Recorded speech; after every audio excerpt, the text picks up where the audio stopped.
Guthrie, 18 days in now, and investigators acknowledge the only video they've recovered from the scene is the video already shared with the public. The new reporting tonight from Jonathan Bigliotti. Tonight, the Pima County Sheriff tells CBS News that investigators have not ruled out an accomplice who may have entered Nancy Guthrie's home.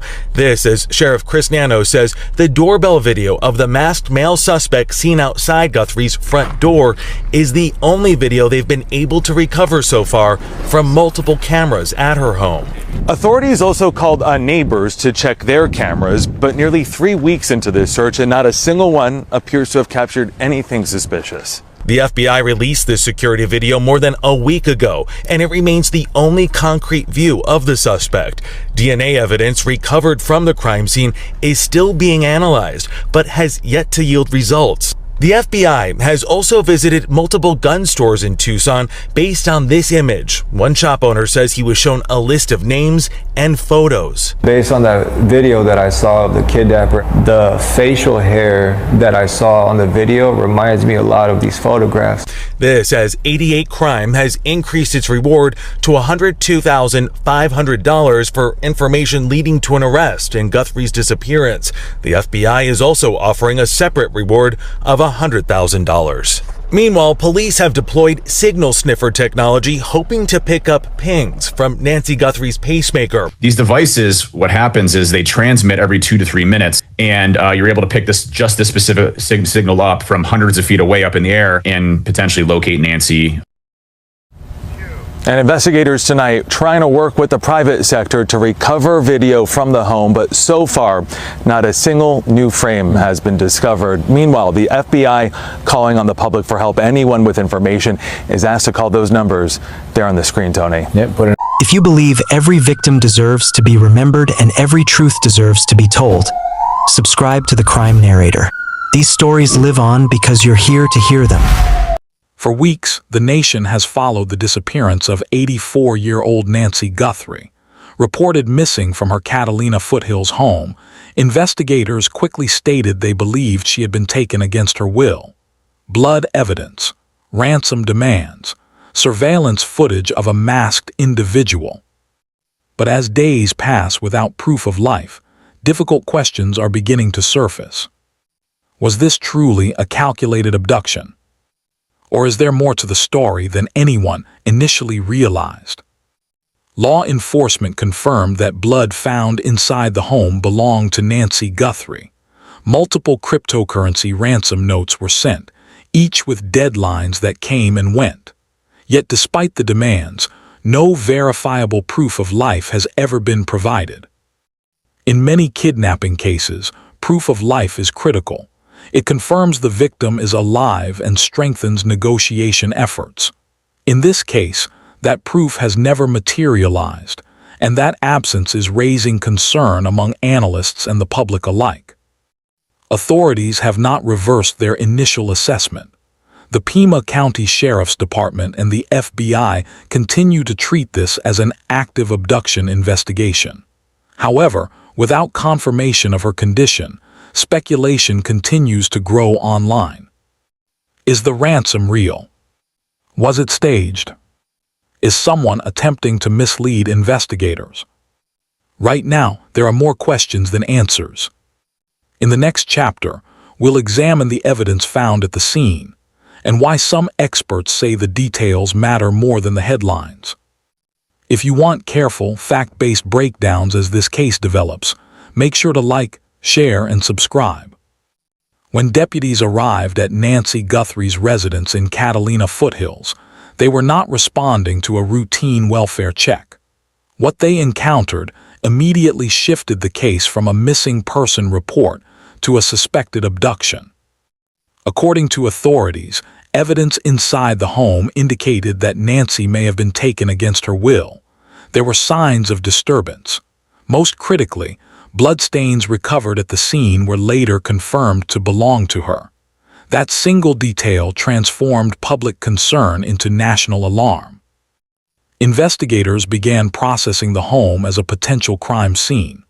Forensic teams documented entry points, collected trace evidence, and examined whether there were signs of forced access.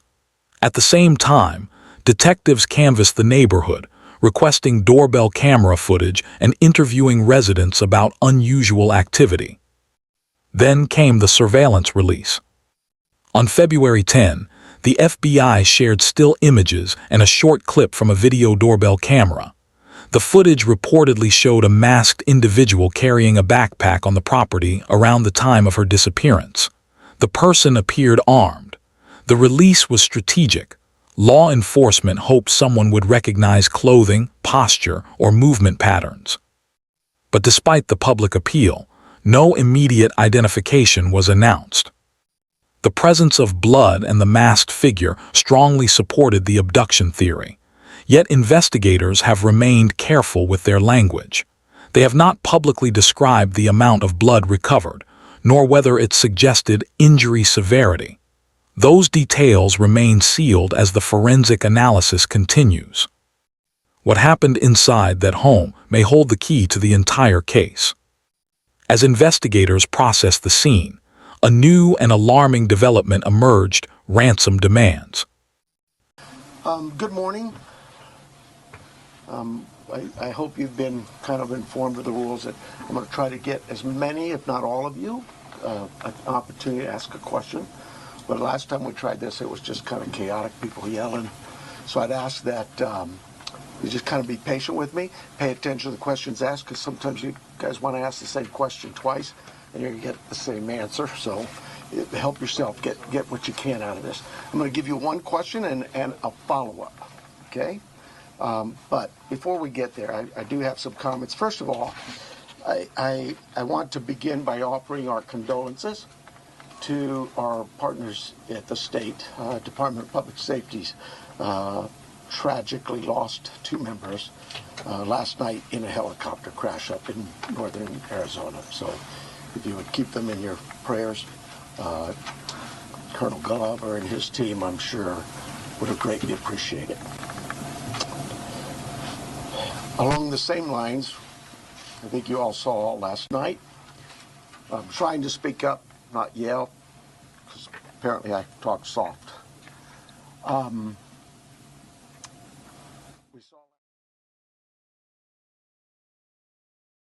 Shortly after Nancy Guthrie was reported missing, multiple messages surfaced demanding payment in cryptocurrency.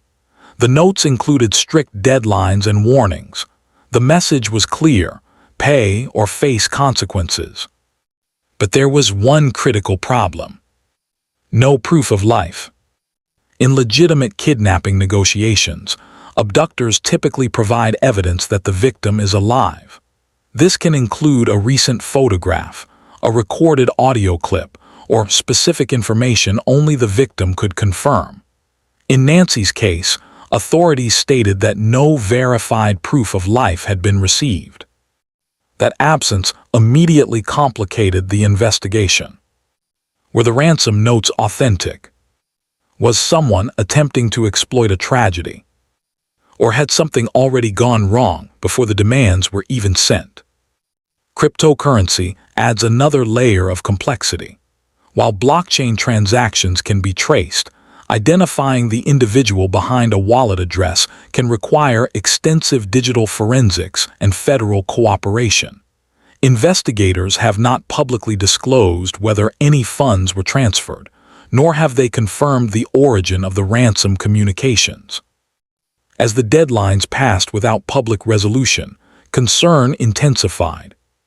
Family members made emotional appeals online, asking for proof that Nancy was alive. They pleaded for communication, but none came. The silence became as loud as the demands themselves. Experts note that in cases where ransom deadlines expire without escalation or contact, it can indicate one of several possibilities: a failed plan, a hoax attempt, or a situation that changed before demands were issued. Mommy, if you are hearing this, you are a strong woman. This morning, the heart-wrenching message from Savannah Guthrie and her siblings, choking back tears, pleading for the safe return of their mother, Nancy. Everyone is looking for you, Mommy, everywhere. We will not rest Your children will not rest until we are together again. Police have said Nancy Guthrie was abducted from her home. In their Instagram post, her children refer to her by name and as a grandmother, encouraging any captors to see her as a person. Our mom is a kind, faithful, loyal, fiercely loving woman of goodness and light. She is funny, spunky, and clever. She has grandchildren that adore her and crowd around her and cover her with kisses. She loves fun and adventure. She is a devoted friend. She is full of kindness and knowledge. Talk to her and you'll see. In the scaled-down personal video, the Today host and her siblings are approachable and anguished. Mama, if you're listening, we need you to come home. We miss you. Their mother is 84 and relies on daily medication she cannot live without. Our mom is our heart and our home. She is 84 years old. Her health, her heart is fragile. She lives in constant pain. She is without any medicine. She needs it to survive. If she is being held for ransom, her children say they are willing to listen and to talk. As a family, we are doing everything that we can. We are ready to talk. However, we live in a world where voices and images are easily manipulated. We need to know, without a doubt, that she is alive and that you have her. We want to hear from you, and we are ready to listen. Please reach out to us. Unverified ransom letters were sent to several local television stations, including ABC affiliate K-Gun. Investigators are working to determine if they're legitimate or a cruel hoax.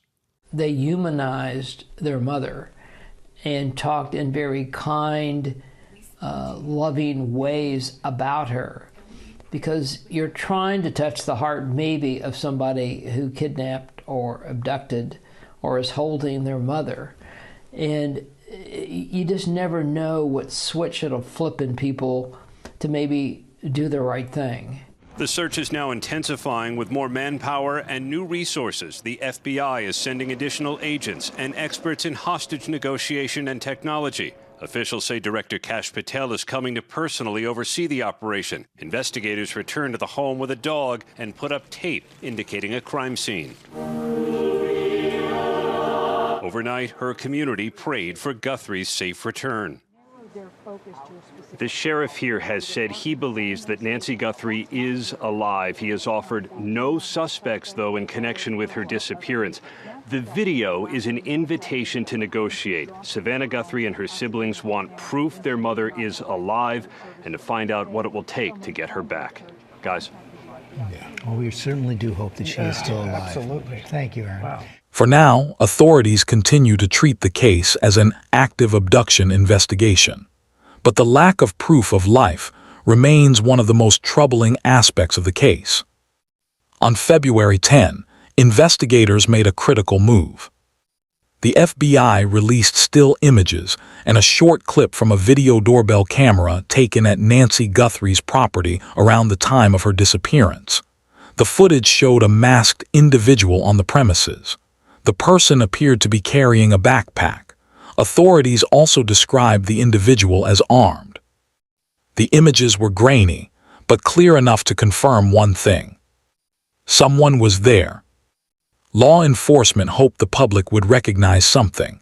The clothing, the body language, the way the individual moved. Sometimes it's not the face that gives someone away, it's posture, stride, or a distinctive item. The release of the footage signaled urgency. If this was an abduction, time was critical. Investigators analyzed the timeline carefully.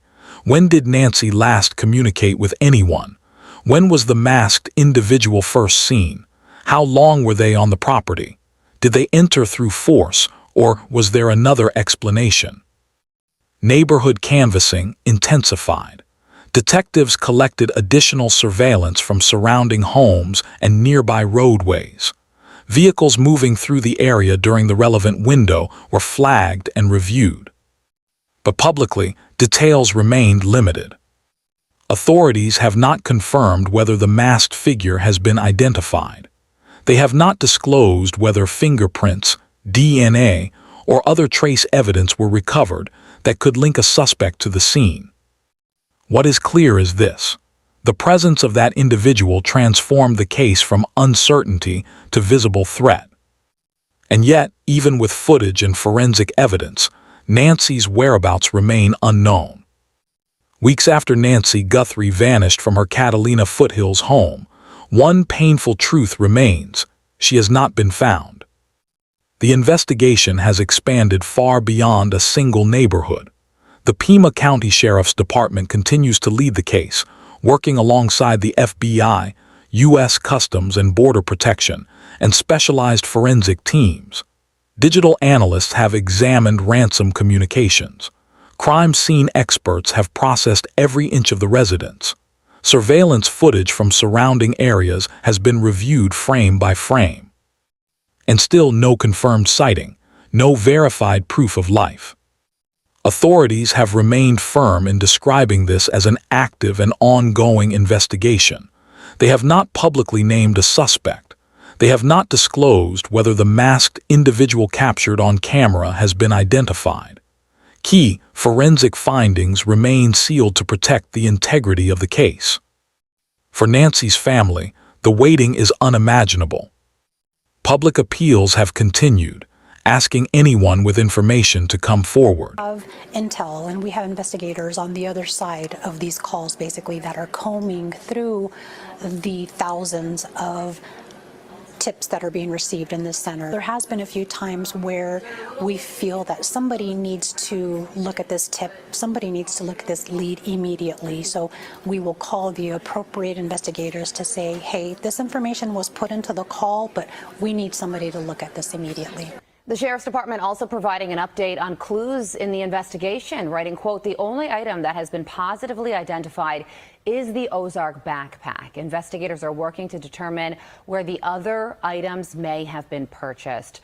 Former Pinal County, Arizona Sheriff Mark Lamb joins me now. Sheriff Lamb, thank you so much for joining us. So we now know officially that investigators are looking at more than one person being involved in this case, which echoes what FBI Director Kash Patel had previously said when he used the phrase persons of interest. So how significant is this detail to you? Well, Carly, I think that there's been an accomplice all the way along, whether it was somebody that gave inside information as to where she would be, where the cameras were on the house. These are tough crimes to pull off by yourself, a one-person thing. I firmly believe that there's been an accomplice all along.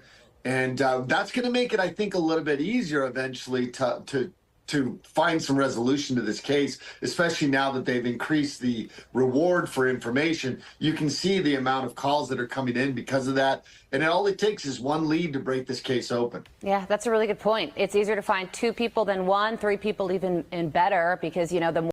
Investigators stress that even the smallest detail, a vehicle seen at an unusual hour, a conversation overheard, an unfamiliar person in the area could prove critical. Cases like this often hinge on one breakthrough moment, a tip, a forensic match, a digital trail that connects the dots. Until that moment comes, law enforcement continues to follow every lead. This morning, 20 days into the search for Nancy Guthrie, there have been setbacks and challenges and still no suspect. But some 400 FBI agents and sheriff deputies are still actively working the case, canvassing the city as they try to find answers to so many of the unknowns. Part of what makes this search so challenging is just how vast the area around Nancy's home is. You can get a sense of it here. Pima County is about 9,000 square miles. That is larger than the entire state of New Jersey. And a lot of it looks like this: massive mountain ranges and the Sonoran Desert that stretches for miles. But the Pima County Sheriff says the case is far from cold. They're still analyzing unknown DNA found at Nancy's home and other leads, including the suspect's backpack, gun, and what the sheriff has described as his unique-looking holster. Firearms expert John Correa says it appears to be a universal fit holster and isn't one an experienced gun owner would use. This does not strike me as a highly trained professional. This guy's an amateur. The search for Nancy also expanding. A missing persons group in Mexico sharing this flyer about her disappearance, although the sheriff maintains there's no evidence to suggest she was taken across the border. And many across Tucson are refusing to give up hope. Whenever we go out, we say, okay, look for any clues or anything different as we go along that you wouldn't normally see. Inside the county's 911 communication center, dispatchers inundated with tips. Some 50,000 tips have come in between the sheriff's department and FBI combined. What do you think it says that you're getting so many tips about this case? I think it says that people care. And the dispatch manager also tells us that while they are getting tips, they're able to pass along to investigators. She says they're also getting bogged down with people calling in with everything from their theories on the case, their opinions about it. Even some are giving their premonitions about the case. She asked that if you do want to call in, that you stop and think first, is this viable, credible? Is it something that an investigator can actually act upon? Craig? Yeah, good advice there. Liz, Courts Force there in Tucson. Liz, thank you. And again, we want to put up the tip line once again. If you've got any information, if you've heard anything, if you've seen anything, 1-800-CALL-FBI. Hey. For now, the central questions remain unanswered. Where is Nancy Guthrie? What truly happened inside that home? And who was the masked figure captured on camera? If you followed this full breakdown, thank you for staying informed. Let us know in the comments where you're watching from. And don't forget to like, share, and subscribe for continued, responsible updates on this developing case.